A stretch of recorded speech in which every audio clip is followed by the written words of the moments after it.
अस्सलाम वालेकुम दोस्तों जी, लाहौरी जोन में एक दफ़ा फिर खुश आमदीद बसिलसिला बिल्डिंग कंस्ट्रक्शन के मामलात में रहनुमाई। आज का हमारा टॉपिक होगा कि अगर आप लोग अपना कोई घर बनाना चाहते हैं या कोई भी प्रॉपर्टी जो है आप लोग बनाना चाहते हैं तो उसके अंदर आप लोग जो लागत है उसको कैसे कम कर सकते हैं, किस तरह आप लोग बचत कर सकते हैं या किस तरह आप लोग सेविंग कर सकते हैं। आज आपको 5-6 टिप्स जो है वो दी जाएंगी। अगर आप लोग इसके ऊपर अमल करेंगे, ये जो बेसिक टिप्स हैं इसके ऊपर भी अगर आप लोग अमल कर लेंगे तो जनाब आप लोग कह सकते हैं कि आप लोगों के जो लागत होगी वो बहुत ज्यादा कम हो जाएगी।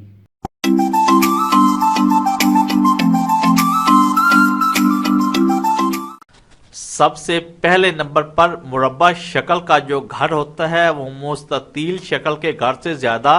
फायदेमंद होता है। मुरब्बा शक्ल के घर की तामीर से तकरीबन 15 से 20% जो दीवारें हैं उनका खर्चा जो है वो बच जाता है। सेकंड नंबर के ऊपर डबल स्टोरी घर में कोशिश करनी चाहिए कि कमरे ज्यादा से ज्यादा जो दूसरी मंजिल है उसके ऊपर बनाए जाएं, क्योंकि इससे 25% तक जो लागत होती है वो कम आ जाती है। तीसरे नंबर के ऊपर अंदरूनी दीवारों की मोटाई कम और बैरूनी दीवारों की जो मोटाई होती है वो मुनासिब रख कर भी आप लोग लागत जो है उसको कम कर सकते हैं। चौथे नंबर पर काम मुकर्रर वक्त पर शुरू करना चाहिए। काम शुरू करने में ताखीर उस मंसूबे की कुल लागत में इजाफा कर देती है। खास तौर पर हमारे जो आजकल के ठेकेदार हैं या आजकल के जो मिस्त्रीज हैं उनके अंदर ये फॉल्ट पाया जाता है, और ख़ास तौर पर जो मालिक होते हैं वो तो नहीं चाहते कि उनका काम लेट हो, लेकिन वो इस किस्म के ठेकेदार या इस किस्म के मिस्त्री जो है उनको हायर कर लेते हैं, जो बाद में उनके जो काम है या उनका जो मनसूबा होता है उसके अंदर ताखीर का सबब बनते हैं। तो इस किस्म के ठेकेदार, इस किस्म के मिस्त्री जो है उनको हायर करना चाहिए कि वो जो आपका काम है उसके अंदर ताखीर ना करें, बल्कि वक्त पर काम स्टार्ट करें और वक्त पर उसको फिनिश करें।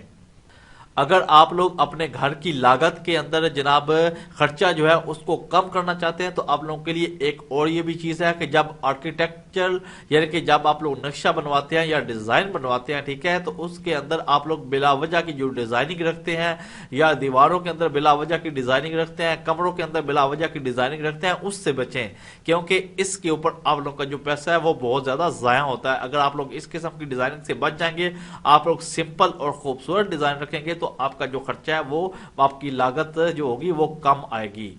अगर तो आप लोग किसी अच्छे नक्शा नवीस को आप लोग हायर कर लेंगे या सिविल स्ट्रक्चर इंजीनियर को हायर कर लेंगे तो वो आप लोगों के जनाब खर्चे को कम करने के अंदर बहुत ज्यादा मददगार जो है वो शामिल होगा। इसके अलावा अगर आप लोग अच्छे ठेकेदार, अच्छे मिस्त्री, अच्छे मजदूर हायर कर लेंगे तो ये सबसे ज्यादा आप लोगों को प्रॉफिट देंगे, क्योंकि वो आप लोगों का मटेरियल जो है उसको ज़ाया नहीं करेंगे, आप लोगों का जो काम है उसको जल्दी करने की कोशिश करेंगे। तो इस तरह भी आप लोग अपने घर के अंदर जो लागत लगेगी उसको कंट्रोल कर सकते हैं। इसके अलावा आप लोगों को एक और बात को भी यकीनी बनाना पड़ेगा कि जब भी आप लोग कोई डिज़ाइनिंग करवाएं, अपनी इमारत की कोई भी डिज़ाइन करवाएं, तो जिस ठेकेदार को आप लोगों ने जनाब वो ठेका देना है या जिस मिस्त्री को आप लोगों ने काम सौंपना है उसको वो जो डिज़ाइन है उसको मुकम्मल तौर पर उसकी इंफॉर्मेशन प्रोवाइड करें, ताकि उसको समझने के अंदर आसानी हो। जब वो काम को समझ जाएगा, उस डिज़ाइन को समझ जाएगा, तो वो जो आपका काम है वो बहुत जल्द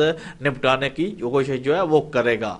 आई होप कि आपको ये थोड़ी बहुत जो टिप्स हैं इसके बारे में इंफॉर्मेशन जो है वो मिल गई होगी। अगर आप लोग इन चीज़ों का ख्याल रखेंगे, इन चीज़ों को ज़हन के अंदर रखेंगे, तो आप लोग अपने जनाब जो भी मकान बनाना चाहते हैं या किसी किस्म की कोई भी कंस्ट्रक्शन करना चाहेंगे तो उसके अंदर आप लोगों का जो खर्चा है वो बहुत ज़्यादा कम आएगा। और भी बहुत सी टिप्स हैं जो कि हम लोग मुकम्मल कोशिश करेंगे नेक्स्ट वीडियोज़ के अंदर कवर अप करने की। उस वक्त तक के लिए इजाज़त दीजिएगा। अल्लाह हाफिज़।